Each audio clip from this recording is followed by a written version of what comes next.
Welcome to the Slop Farm. Enjoy the video. You start with power and intent.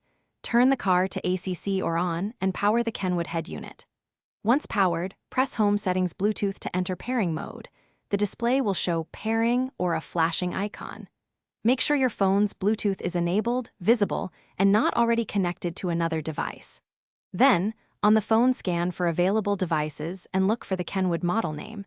Select it so the units can begin negotiating a secure connection. After selecting the Kenwood name on your phone, you may see a PIN prompt. Accept the shown code or enter 0000 or 1234 if required. This verifies identity and prevents accidental connections. Once paired, allow the recommended profiles. Call audio, media audio, and phonebook access so contacts and streaming work. Make sure the head unit reports connected for both audio and phone. If necessary, toggle profiles on the stereo's Bluetooth settings. This ensures audio routing and contact sync operate correctly. Finally, test the setup.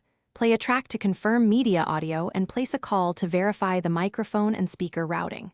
Once satisfied, save the device in the Kenwood's paired list and enable AutoConnect so future links are automatic.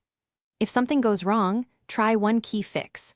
Power cycle both the phone and head unit, delete any previous Kenwood pairing on the phone, then retry. This clears stale profiles and resolves most pairing conflicts. If problems persist, consult the unit's Bluetooth reset option. Thanks for watching. Consider subscribing if we helped you today.